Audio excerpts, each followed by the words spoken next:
On that same note, will all employees receive the living wage increase? No, basically, we have performance pay, so all of our non-exempt people did get the cost of living increase, if you will, and then we evaluate all of our other employees, and some people, depending on your level of performance, you may have gotten slightly more, you may have gotten slightly less, but it averages out to that 4%. But everybody did get some percentage of an increase, or no? Yeah, I think everybody, unless you were, again, I think on our, like, we define it as requires improvement, or if you were rated below a certain level, you had the possibility that you did not receive an increase. What percentage of your? Very small would be, you have to earn your way onto that list. Okay, I'd like to get a little more information about Okay. that offline, if Okay. possible. And when will that increase occur for your Well, employees? for the salaried employees, most of them got it, the hourly employees, they got it early in the year in the January. The rest of them got it in May. Oh, they already received it. Okay, Yes. wonderful. Going over to the water mains, how are they selected to be? I think, did you ask Councilwoman Rocha Garcia how many are there? How are they selected to be replaced? What's kind of the criteria? Steve, I get involved with, trying to evaluate the results of what they come up with, but I'm not the one who evaluates which ones to replace. Well, I'd love to give you a very simple answer, but it's more involved with that. I believe people think of water main replacement based on age.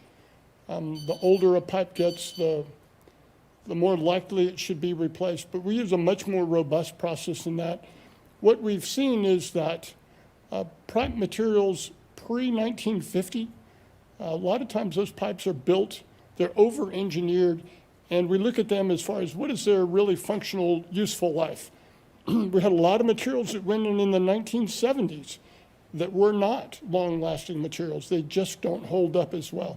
So we have a fairly complex formula where we feed all of our historical information in on materials, age, soil types, et cetera, and that runs an algorithm that tells us which pipes are, based on those criteria, most likely to be the next ones to break. So we don't do it on one parameter or two.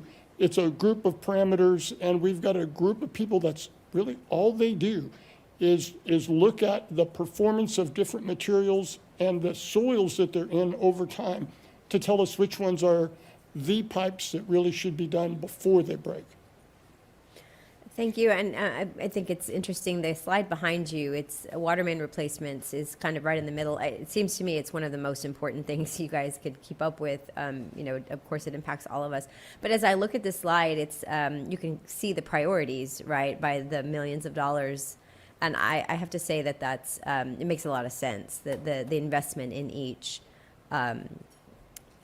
capital improvement area. But so I think I'd like to see, if at all possible, where they are. I don't know if it's possible to do a district breakdown. I'm sure our council colleagues would like to see. We always like to know exactly what's happening in our districts. But I'd like to see that, if it's possible to give that to us later. Okay, we can generate that for you for sure. Thank you, sir. And I'm curious about what improvements or investments you're making into a cybersecurity program. Is that anywhere in this? We obviously are pretty sensitive with what we disclose relative to Sure, our of course. cybersecurity improvements, so be happy to maybe visit with you offline. Okay, but you are doing that, though. I guess I Yes. do want to know that. I'm Yes. sure you are, but okay, of course, we can do that offline. And then finally, is there any one specific capital improvement item that's specific to responding to the need for resilience after the winter storm? Well, we have roughly $25 million baked into this budget, and right now, obviously, we haven't adopted our 2023 budget, but we have earmarked right now more than $100 million to go towards, again, these additional generators that we're going to need to be putting on. I think Steve's briefed this group several times on the number of generators that we're going to be implementing throughout our system.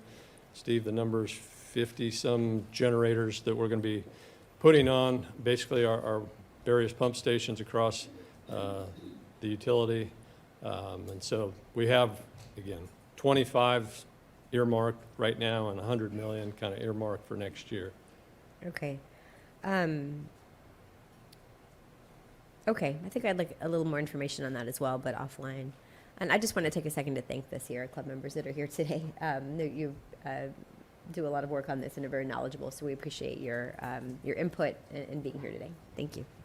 Thank you, Chair. Thank you, Councilwoman.